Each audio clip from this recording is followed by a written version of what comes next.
El tema de hoy es inflación.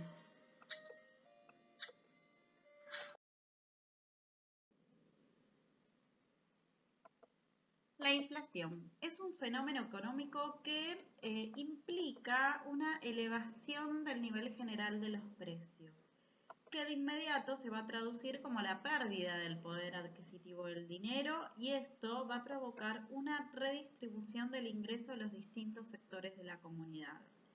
Esta redistribución es uno de los efectos más importantes de la inflación y en algunos casos se puede considerar que es utilizada para financiar la economía.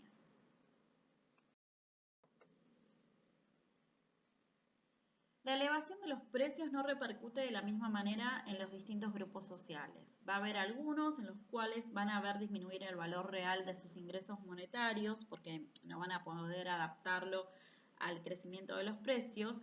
Va a haber otros que en cambio sí van a trasladar al valor de sus productos, sino que con ese acto van a estar incrementando sus ganancias.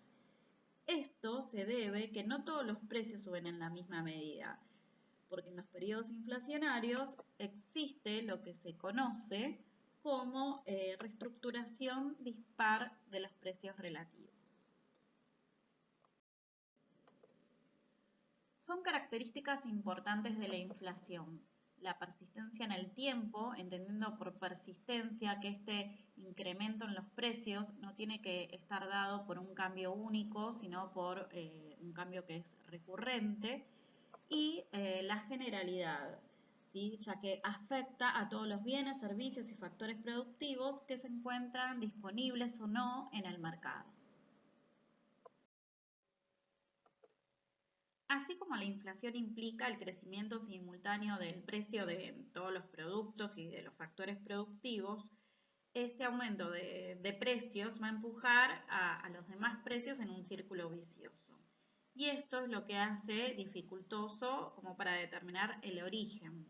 ¿Sí? Es por eso que aparecen distintas teorías que van a tratar de explicar los distintos tipos de inflación, dentro de los cuales vamos a tener inflación de costos, inflación de demanda, inflación estructural, inflación cíclica, inflación progresiva, inflación galopante e hiperinflación. El primero de los tipos va a ser el de inflación de costos y va a ser cuando se considera que los problemas se originan desde la oferta. Es el caso en que se produce como una consecuencia en el precio de los factores de producción, ¿sí? En el costo de los factores de producción. Y esto lo que va a generar es un aumento, obviamente, en los costos de producción. El que no recuerda cómo están compuestos los costos de producción, ahí lo aclaramos. El del factor trabajo o recursos humanos van a ser sueldos y salarios. La retribución del capital van a ser beneficios o intereses. Y también va a influir en los costos de producción, obviamente, el precio de los recursos naturales, que generalmente van a ser de origen o son de origen importado. Acá es importante destacar que hay muchos economistas que señalan que la principal causa de este tipo de inflación va a ser por la presión que ejercen los sindicatos en el incremento de los salarios. Y esto va a estar dado sobre todo en situaciones que están cercanas al pleno empleo. ¿Qué va a pasar? Como se va a presionar para el aumento de los salarios, obviamente que el productor va a tener un mayor gasto, ¿sí? En este factor de producción que va a ser factor trabajo, con lo cual va a trasladar ese aumento a los precios para tratar de perder la menor cantidad de ganancia posible. Y es similar al circuito salarios-salarios. Aquí, si en algunas empresas los incrementos en la productividad laboral permiten que a los trabajadores se les otorguen mejoras salariables que son notables, va a pasar que en el resto de las empresas los trabajadores también tratarán de obtener las mismas mejoras mediante también una mayor presión sindical. El segundo tipo de inflación va a ser el de inflación de demanda y se considera que la inflación es producida por un exceso en la demanda. Y esta misma, en muchas ocasiones, se van a deber una mejora en las expectativas empresariales, lo que va a provocar es la decisión en la inversión de bienes de capital o de inversión, ¿sí? En el aumento del gasto público por parte del gobierno, en la expansión de créditos al sector privado, o también en la decisión del gobierno en invertir en lo que son construcción de hospitales, carreteras, ¿sí? Todo tipo de obras públicas. Lo que va a generar esto es un aumento, ¿sí? En la oferta monetaria, ¿sí? Por eso es que provoca la inflación. Y por otro lado, puede suceder que las familias decidan ahorrar menos. ¿Qué es lo que sucede? Va a haber una mayor cantidad de dinero circulante, con lo cual va a haber un mayor poder de compra que lo van a estar utilizando para adquirir bienes y servicios, y esto es lo que va a estar provocando, ¿sí? El alza en los precios. El tercer tipo de inflación va a ser la inflación estructural. Y se va a considerar que la causa de la inflación está en los desajustes sociales. Como definición podemos decir que va a ser el crecimiento de los precios que está motivado por una elevación desigual de la demanda o por los costos de producción de un sector clave, que es medio parecido a lo que es una definición general de inflación. Pero acá se destaca lo que son las presiones que van a generar el proceso inflacionario. Cuando hablamos de presiones, vamos a estar hablando de aquellos problemas que surgen en determinados sectores y que van a afectar a los demás sectores. Ejemplos pueden ser en aquellas economías donde existen bienes con elasticidad de demanda justamente inelástica, ¿sí? Que puede ser el caso de los medicamentos. Si estos medicamentos son importados y aumenta el precio de estos bienes y no se pueden producir en el país, va a estar generando una inflación, ¿sí? ¿Por qué? Porque la gente los tiene que consumir igual, por lo cual la demanda se va a mantener a pesar del aumento de los precios. Y va a generar esa puja, ¿sí? Para que aumente justamente su valor. Otro de los casos va a ser el del sector agrario, donde si hay un exceso en la demanda de un producto determinado, el sector agrario no es que puede producir más conforme a la demanda, sino que tiene una capacidad limitada, y lo que va a estar generando también es el aumento de los precios. Y lo que se destaca es que justamente la inflación no es un fenómeno monetario específicamente, sino que está dado por el resultado de estos desequilibrios que se reflejan obviamente en el alza generalizada de todos los precios. El cuarto caso es el de inflación cíclica, que es la que resulta de los incrementos súbitos y periódicos del nivel general de precios.